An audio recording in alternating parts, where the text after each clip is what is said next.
let's talk Google Pixel 6a. With the Pixel 6 being a kind of soft reset for the Pixel series, naturally there's a lot of speculation that the next A-series Pixel will also look and act a little differently from the 4a and the 5a.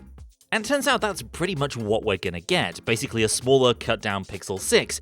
But there's much more to say about the next Google phone, so stay tuned and subscribe to Android Central on YouTube, and we'll jump right in.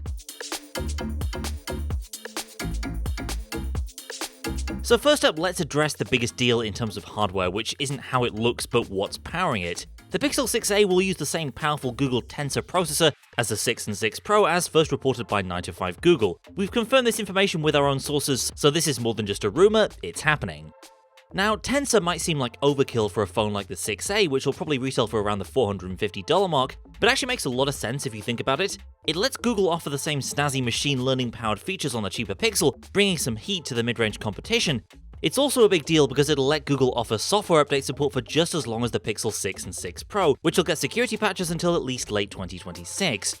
And meanwhile, Google can still differentiate more expensive Pixels through things like camera hardware and the displays. Which leads us to the camera hardware and the displays. So based on leaked CAD renders from OnLeaks, we know the 6a will feature a 6.2-inch display, likely at Full HD Plus resolution. And from our own sources, we're also hearing that it'll be a 60Hz panel as opposed to the smoother 90Hz of the regular Pixel 6 or the 120Hz of the Pro. That's a bit of a downer, but not the end of the world, and not totally unexpected given the price point we're talking about here. As for the cameras, it's probably not too much of a surprise to hear the Pixel 6a will miss out on the more advanced camera hardware of the standard Pixel 6. We've confirmed with our own sources that the 6a's cameras are basically Pixel 5 level, which corroborates information from code digging by 9to5 Google in recent weeks. So think a 12MP main camera plus a 16MP ultra-wide with no telephoto to speak of. But remember, Google can do an awful lot with less powerful camera hardware, and the presence of Tensor in particular is a big deal when it comes to things like motion mode and 4K video. Even with a pair of sensors that are far from cutting edge, I think we could be surprised by what the Pixel 6a is able to do in terms of photos, video, and AI-powered imaging features.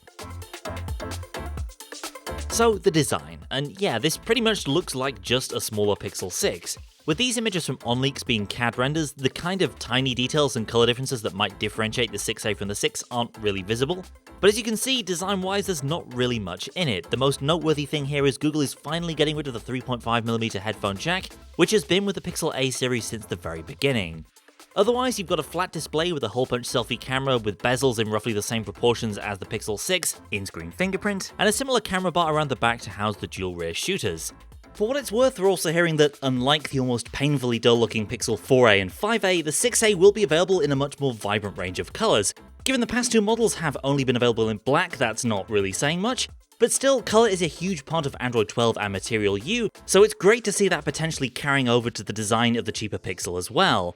As for what we don't know, it's not clear how charging speeds or battery capacities or wireless charging might shake out. It's entirely possible Google may leave out Qi charging as an exclusive feature for premium Pixels, and the release date is up in the air as well. Obviously the Pixel 4a and 5a were severely disrupted by COVID-19 and the subsequent global chip shortage, so hopefully with Google using its own chips this time around, the company may go back to its previous spring or early summer launch window. I wouldn't be too surprised to see the 6a launch at the Google I/O conference in 2022, possibly alongside a certain wearable device. But that's pretty much it for now as far as the Pixel 6a goes. We already know a decent amount, but there are sure to be some surprises to come, so make sure you're subscribed and follow Android Central right here for all the latest. Thanks for watching, and I'll see you next time.